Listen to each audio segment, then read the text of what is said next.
प्रणाम दोस्तों, मैं सुमित सिंह आप सभी की YouTube चैनल क्राइम मोनाको में हार्दिक स्वागत करता हूं। दोस्तों, उम्मीद करता हूं आप सब अच्छे और स्वस्थ होंगे। सबसे पहले मेरी क्राइम मोनाको फैमिली से आप सभी को होली की हार्दिक शुभकामनाएं। दोस्तों, मैं आज आप लोगों के बीच एक ऐसी कत्ल की कहानी लेकर आया हूं जिसमें ना कोई गवाह है, ना कोई सबूत है, मतलब एकदम ब्लाइंड मर्डर है और इसकी जांच पुलिस को भी करनी और पुलिस 1 साल तक लगातार ताबड़तोड़ मतलब जितोड़ मेहनत करती है, लेकिन पुलिस को कुछ हाथ लगता नहीं है और पुलिस का हाथ बिल्कुल खाली रहता है। फिर आखिरी में इस केस में एक तोता आता है और वो बहुत कुछ उगलता है, लेकिन इधर पुलिस के सामने जो सबसे बड़ी चुनौती थी, एक तोते को कोर्ट में कैसे पेश किया जाएगा। एक तोते की गवाही कहीं हमारे किसी भी देश के कानून व्यवस्था में, संविधान में नहीं लिखा है कि तोते की गवाही कोर्ट में पेश हो, लेकिन फिर भी ये केस सॉल्व हुआ। और अब एक कैसे हुआ, आइए आपको पूरी कहानी सुनाते हैं। दोस्तों, ये कहानी जो है अमेरिका के एक शहर है मिशिगन, वहां एक जगह है सैंड लेक, वहीं की एक कहानी है। वहां पे एक फैमिली रहते थे, उस फैमिली मेंबर में 2 आदमी रहते थे, मार्टी और ग्लेन। ये दोनों मियाँ बीवी थे और हालांकि ये जो दोनों थे मार्टी और ग्लेन, इन दोनों की शादी पूर्व में हो चुकी थी और ये दोनों के लिए ये दूसरी शादी थी। जो मार्टी था उसकी पहली बीवी क्रिस्टीना थी, उससे तलाक हो गई थी और इधर जो ग्लेना थी उसकी भी हस्बैंड से तलाक हो गई थी और दोबारा ये लोग शादी किए थे। और इन दोनों के शादी से पहले दोनों को 2 बच्चे थे और वो दोनों बच्चे इन्हीं लोग दोनों के साथ मार्टी और ग्लेना के साथ रहते थे। दोनों की जिंदगी ठीक ठाक चलती है। फिर एक एक्सीडेंट में मार्टी की चोट आ जाती है। मार्टी की जब चोट आता है, पहले से उसका जो नेचर था थोड़ा बदलने लगा। वो अपना बाहर पूरा घुमा नहीं करता था और इधर अपना पूरा वक्त अपने शिकार में व्यर्थ करता था। और इधर जो ग्लेना थी ना, उसको शुरू से ही जुआ खेलने की बहुत लत थी। पहले जब मार्टी सही था तो उसके साथ जुआ खेलने जाती थी, बट जब मार्टी का एक्सीडेंट हो गया उसके बाद वो कसिनो अकेले चली जाती थी और वो पैसा हारती भी थी जुए में। और धीरे धीरे वक्त बीतते गया और जो मार्टी था अपने शारीरिक हालात के चलते पहले जैसे कमाई नहीं कर पा रहा था और कमाई का भी जो स्रोत था वो कम हो गया था, क्योंकि जो ग्लेना थी ना वो भी जॉब करती थी और जो मार्टी था उसका कमाई पहले जैसे नहीं रह गया था। और ग्लेना चूंकि जॉब करती थी तो वो अपने पैसे की मैक्सिमम मतलब जो खर्च था ना वो जुए में ही कर देती थी और जुआ में पैसा हार भी जाती थी।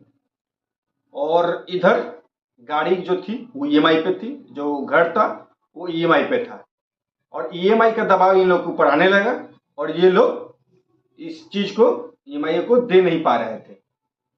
और चूंकि दोस्तों एक बार वक्त ऐसी हालत आ गई थी कि इनकी जो मकान थी और कार थी दोनों नीलामी के कगार पे आ गई थी। बट जो मार्टी था तो वो अपने पत्नी को ग्लेना को पैसा भी दिया था। जब वो पैसा उसको दिया था तो पैसे को भी उसने बाकायदे जुआ में हार गई थी। फिर जो मार्टी पूछा कि मैंने तो तुमको पैसा दिया है, लेकिन बैंकर्स क्यों मेरे घर और कार पे बोल रहे हैं नीलाम कर देंगे। तो वो बोली कि नहीं, मैंने तो बैंकर्स को पैसा दे दिया है, ये लोग किसको कोई गलतफहमी है इसलिए ऐसा कर रहे हैं। और चूंकि पैसा तो दोस्तों हार चुकी थी जुआ में और इधर ये बात ग्लेना को कहीं ना कहीं सताई जा रही थी। कभी ना कभी ये बात तो सामने आ ही जाएगी कि मैंने वो पैसा जो मार्टी ने दे रखा था हमको वो जुए में मैं हार गई हूँ। और जो अपना सही चलने लगता है और इधर दोनों के बच्चे जो थे ना दोनों साथ में ही रहते थे। और फिर वक्त आती है 13 मई 2015 और उस दिन, इसके 2 दिन पहले, मतलब 13 मई के 2 दिन पहले, जो माटी था और ग्लेना था, इन लोगों का जो रूम कभी खुला नहीं, ये लोग बाहर कभी गए नहीं। अमूमन दोस्तों, जो पड़ोसी होते हैं या फिर अगल बगल के जो होते हैं, अपने जो डेली रूटीन रहता है, लोग आता जाता है, लोग देखता है, मेंशन करता है।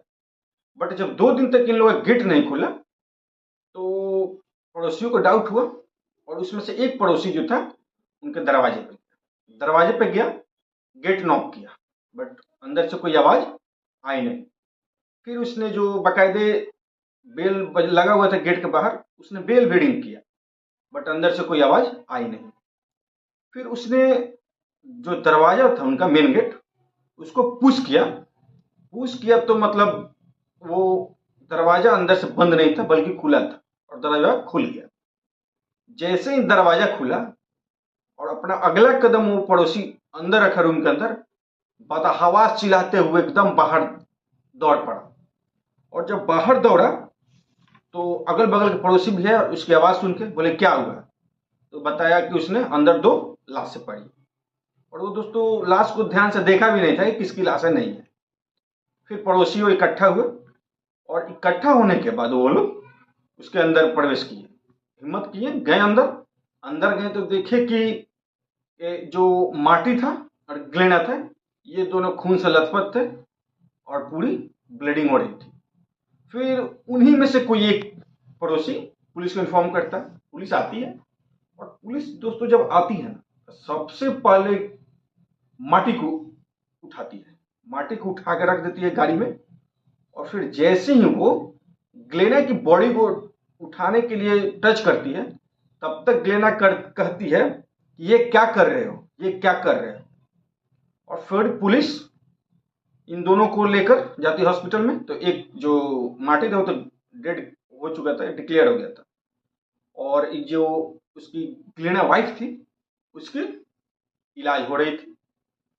और इलाज होने के दौरान दोस्तों ये 2-4-5 दिन के बाद सही हो गई।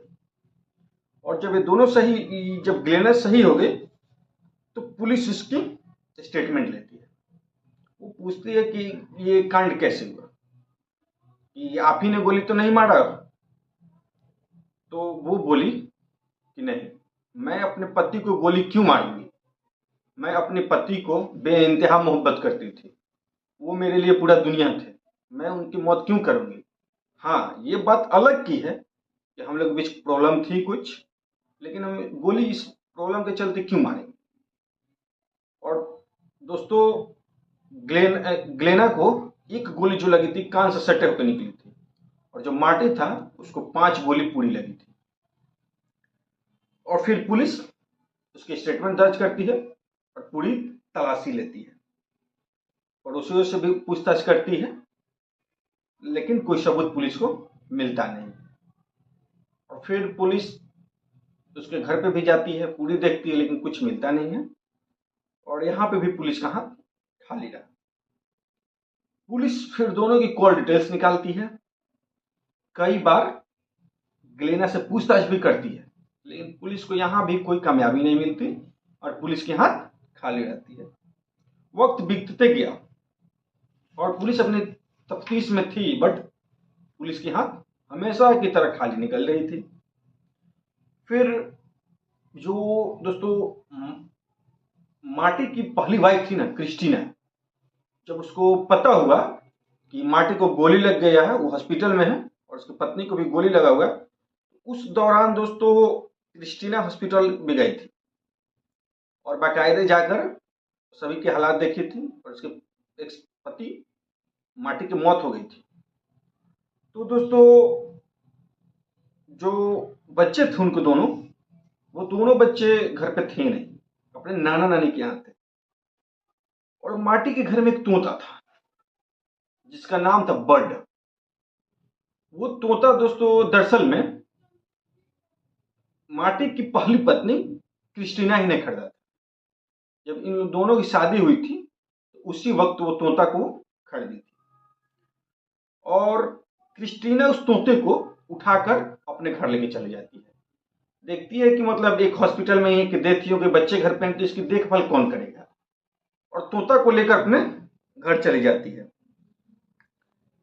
अब पुलिस जो थी वो मार्टी की पहली पत्नी क्रिस्टीना के यहाँ पहुंचती है, लेकिन वो सब बात बताई कि हाँ हमारे बीच मतलब पहले तलाक हो गया, हम तोता को गए अपना लिए, क्योंकि उसकी परवरिश कौन करेगा आज। और इधर पुलिस का हाथ फिर खाली रहा। और फिर दोस्तों आता है समय मई 2016। तो मई 2016 में अचानक एक रोज मिशिगन पुलिस को एक टीवी पे एक तोते का इंटरव्यू देखते हैं, जो इंटरव्यू तकरीबन 1.5 से 2.25 मिनट के बीच की थी। और वो तोता बिल्कुल इंसान की हूबहू मिमिक्री करता था। और इसमें एक पुलिस वाला, चूंकि दोस्तों ये घटना जो हुई थी उसकी मौत हुई थी 2015 में, ये इंटरव्यू जो हुआ था तोते की वायरल, ये 2016 में इंटरव्यू हुआ था। और एक जो इसमें पुलिस वाला था उसने बोला कि तोता किसकी पता करते हैं। तो फिर जब वो पुलिस वाला पता करता है उस तोते के बारे में, तो पता चलता है कि वो मार्टी की पहली पत्नी क्रिस्टीना के तोता है।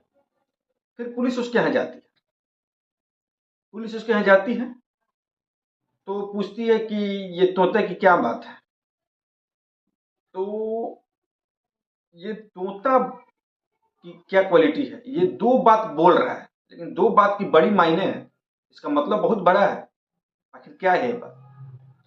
तो फिर क्रिस्टीना क्रिस्टीना पुलिस को कहानी बताती है।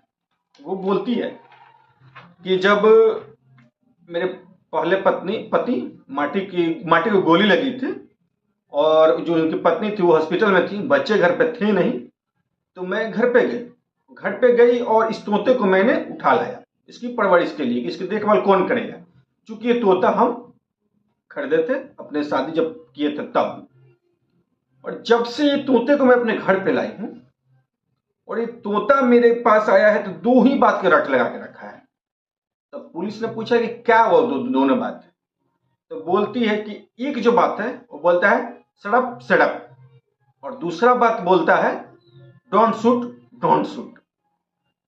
और पुलिस ये बात सुनते ही, और पुलिस इस बात का अंदाजा लगाता है कि जिसने भी उस माटी को गोली मारा है वो उसका जानने वाला है, और वो जब झगड़ा से पहले, गोली मारने से पहले वो गुस्सा में था, इसलिए बोला डोंट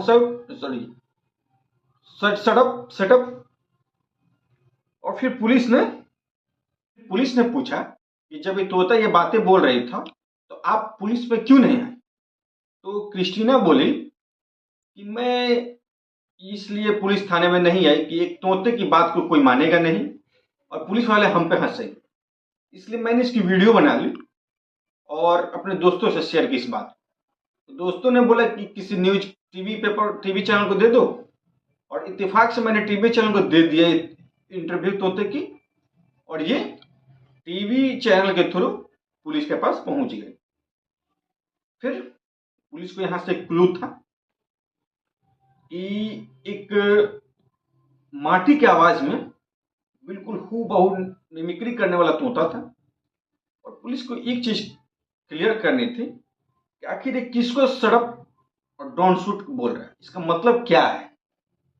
फिर पुलिस एक्सपर्ट लोगों को बुलाती है, और एक्सपर्ट आते भी हैं, जांच करते हैं, अपनी तफ्तीश जारी रखते हैं, और ये लोग आखिरकार अपनी रिपोर्ट जो थी वो दर्ज कराते हैं कि मार्टी जिसको भी कह रहा है वो उसको जानने वाला है, और वो इंसान उसका खास है। और पुलिस मार्टी के जब मृत्यु हुआ था उस वक्त पड़ोसियों के बयान लिया था, बट ऐसा कुछ पड़ोसी ने बताया नहीं कि कोई बाहरी अगल बगल इधर उधर से कोई बाहरी आया भी था इनके घर में उस दिन को, या फिर 1-2 दिन पहले भी। फिर पुलिस को हुआ कि ग्लेना ही ये कत्ल की हुई है। फिर इधर बात एक तोती की थी, एक तोती की गवाही के बेस पे कैसे हम किसी की गिरफ्तारी कर सकते हैं, कैसे किसी को मुजरिम ठहरा सकते हैं, क्योंकि कानून इसकी गवाही मानेगा नहीं। पुलिस लगभग साल भर के बाद फिर ग्लेना को उठाती है और तोते की सारी बातें बताती है। तोता ऐसा ऐसा बोल रहा और शक्ति से पूछताछ करती है। जब शक्ति से पूछताछ करती है तोते से, सॉरी ग्लेना से, तो ग्लेना टूट जाती है और वो फाइनली पुलिस को लगातार मतलब जब पूछने का जब दोबारा में था पुलिस का समय, वो लंबा चलता है, पुलिस को बार बार उलझाते रहती है, बट आखिरकार फाइनली 2017 में वो टूट जाती है। और पुलिस ने जब टूटती है तो चारों तरफ से सबूत निकाला और बोला कि तुमने ही कत्ल किया है। तो फिर वो बोलती है कि हाँ मैंने किया। पुलिस बोला कि तुम ही कातिल हो, तो एक्सेप्ट अपने जुर्म को कबूल कर लेती है। और उसने फिर पुलिस ने पूछा कि ऐसा तुमने क्यों किया, तो बोली कि देखिए हमको जुआ का लत था और इधर मेरा कर्ज बढ़ गया था और जो ईएमआई था गाड़ी का और घर का वो बढ़ते जा रहा था और बैंक का दबाव प्रेशर आ रहा था और जो मेरा पति था माटी वो हमको पैसे दिया था चुकाने के लिए, बट वो पैसे को हम जुए में हार गए थे, इसलिए बार बार वो हमको टोकता था। आखिर वो पैसे हुए क्या, तो हम सोचे कि तो पैसे खर्च कर दिए हैं और फिर उसको बताएंगे क्या, तो फिर सोचे कि इसको हम रास्ते से ही हटा दें तो ये बार बार पूछने टोकने का झंझट खत्म हो जाएगा। और फिर मैंने उसको 5 गोली मारा और फिर खुद को 1 गोली मारी कान के सटे और कान के छू के निकल गया वो गोली, ताकि पुलिस को शक ना हो कि हाँ गोली कोई अंदर से ही मारा है, कि हो सके कि जो बाहरी आया है वो माटी के ऊपर भी अटैक किया है और मेरे ऊपर भी अटैक किया है। और पुलिस इस बात को माटी की मौत में गिरफ्तार कर लिया उसको। और फिर इस तरीके से यह केस एक तोते के चलते मतलब क्लियर होती है, सॉल्व होती है।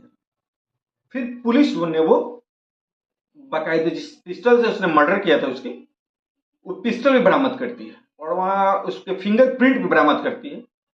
और चूंकि फिंगरप्रिंट बरामद करना, पिस्टल बरामद करना, तोते की गवाही चूंकि असंवैधानिक था, तोते की गवाही और उसके अपने जुर्म कबूल करना, ये सारी चीजें काफी थी ग्लेना को कातिल साबित करने के लिए। और यह केस खोलने में जो सबसे बड़ा और सबसे ऊपर था वह एक तोता था जिसका नाम था बर्ड। और जब माटी का कत्ल हुआ, देखिए दोस्तों वहां पे जो ग्लेना थी ना वो एक मिस्टेक की थी। जब माटी का कत्ल हुआ था जिस रूम में, उस रूम में पिंजरे में वो जो तोता था वो सब कुछ देख रहा था और सुन रहा था और वो अपने मालिक का इकलौता चश्मदीद गवाह था। और वो अपने मालिक के मौत से ठीक पहले जो उसके मालिक 2 शब्द निकाले थे वो दोनों को रट लगा रखा और तब तक रटते रहा जब तक क्रिस्टीना उसकी बात समझ नहीं गई। और इस तरह से एक तोते ने अपने मालिक के कत्ल का राज खोला और उस कातिल तक पहुंचा। बस फिलहाल के लिए दोस्तों इतना ही, मिलते हैं नेक्स्ट वीडियो में। तब तक आप मेरी इस वीडियो को देखिए, चैनल को सब्सक्राइब कीजिए और दबा के शेयर कीजिए। Thank you.